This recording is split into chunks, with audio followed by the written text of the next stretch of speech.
दिल्ली विधानसभा चुनाव और जातीय समीकरण, एक व्यापक विश्लेषण। नमस्कार दोस्तों, स्वागत है आपका हमारे YouTube चैनल पर।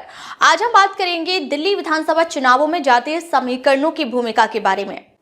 राजनीति में मुद्दों की बात जरूर होती है, लेकिन जातीय समीकरण वो अदृश्य धागा है जो चुनाव परिणामों को गहराई से प्रभावित करता है। अगर आप भी जानना चाहते हैं कि इस बार कौन सी पार्टी जातीय वोटों की रणनीति से बाजी मार सकती है, तो हमारे साथ अंत तक बने रहिए। वीडियो को लाइक और चैनल को सब्सक्राइब करना ना भूलें, क्योंकि ऐसे ही ज्ञानवर्धक और ताजा विश्लेषण हम आपके लिए लेकर आते हैं। चलिए शुरू करते हैं।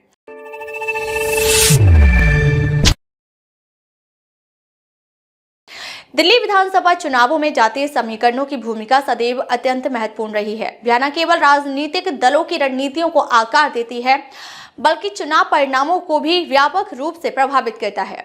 दिल्ली की राजनीति में ब्राह्मण, अनुसूचित जाति, मुस्लिम, पंजाबी, वैश्य, जाट, गुर्जर, सिख, यादव, राजपूत, पूर्वांचली और उत्तराखंडी समुदायों की क्या भूमिका है?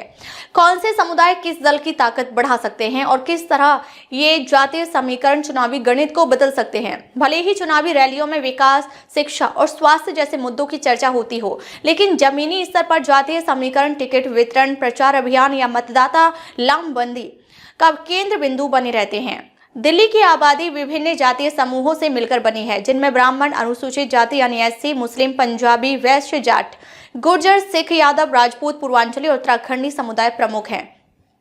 इन समुदायों का समर्थन राजनीतिक दलों के लिए निर्णायक साबित हो सकता है। ब्राह्मण वोटर्स। दिल्ली में ब्राह्मण समुदाय की जनसंख्या लगभग 10% है, जो चुनावों में एक प्रभावशाली समूह के रूप में उभरती है। पिछले चुनाव में आम आदमी पार्टी ने और भाजपा ने ब्राह्मण मतदाताओं को लुभाने के लिए 11 उम्मीदवारों की टिकट दिया था। कांग्रेस ने 10 ब्राह्मण उम्मीदवारों को मैदान में उतारा था। ब्राह्मण समुदाय को राजनीतिक रूप से जागरूक माना जाता है और उनका समर्थन किसी भी दल के लिए निर्णायक हो सकता है। अनुसूचित जाति यानी एससी समुदाय दिल्ली में सबसे बड़ा वोट बैंक है, जिसकी जनसंख्या लगभग 70% है। इस वर्ग के अंतर्गत जाटव, वाल्मीकि और रैगर जैसे समूह आते हैं। बीजेपी और कांग्रेस ने 13 उम्मीदवारों को मैदान में उतारा था।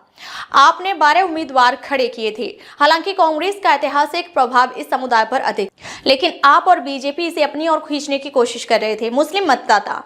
मुस्लिम समुदाय दिल्ली की आबादी का 12% हिस्सा था। कांग्रेस ने 6 मुस्लिम उम्मीदवारों को टिकट दिया था। आपने 5 और बीजेपी ने केवल 1 मुस्लिम उम्मीदवार को मैदान में उतारा था। मुस्लिम मतदाताओं का झुकाव जिस पार्टी की ओर होगा, वह पार्टी बहुसंख्यक सीटों पर लाभ प्राप्त कर सकती है।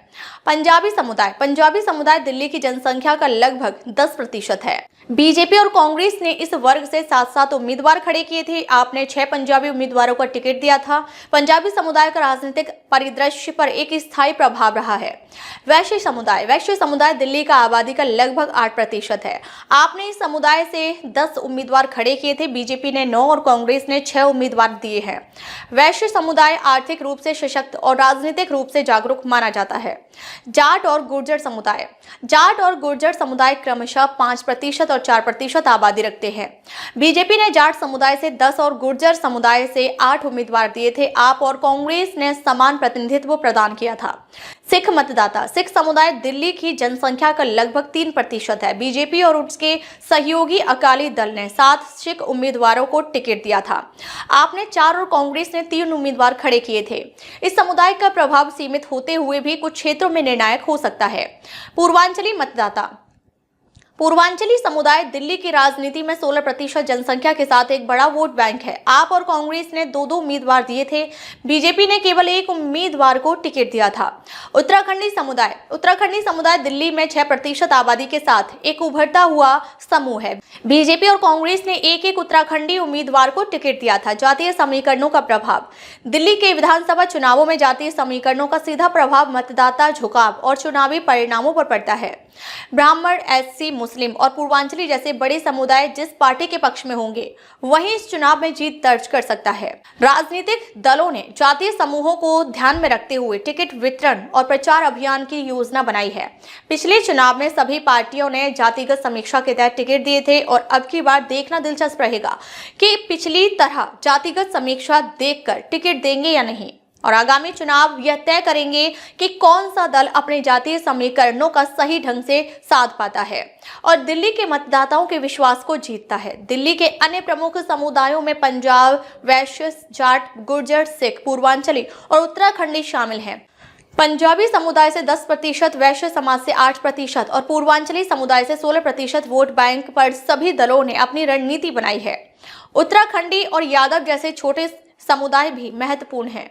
जातीय समीकरणों की गहराई को समझने के लिए हमें यह देखना होगा कि कौन सी पार्टी किस वर्ग का समर्थन कर पाने में सफल होती है। ब्राह्मण, एससी, मुस्लिम और पूर्वांचली वोटों का झुकाव चुनावी नतीजों का पासा पलट सकता है। तो दोस्तों, यह था दिल्ली चुनाव और जातीय समीकरणों पर हमारा विस्तृत विश्लेषण। आप क्या सोचते हैं, कौन सी पार्टी जातीय समीकरणों का सबसे अच्छा फायदा उठा पाएगी? कमेंट में जरूर बताएं। और अगर यह वीडियो पसंद आया हो तो लाइक करें, शेयर करें और हमारे चैनल को सब्सक्राइब करना ना भूलें। अगली बार फिर मिलते हैं एक नए मुद्दे के साथ। धन्यवाद। अब तक के लिए बस इतना ही, फिर मिलते हैं एक ऐसी ही बड़ी खबर के साथ। तब तक के लिए नमस्कार और देखते रहिए विश्व प्रेम न्यूज।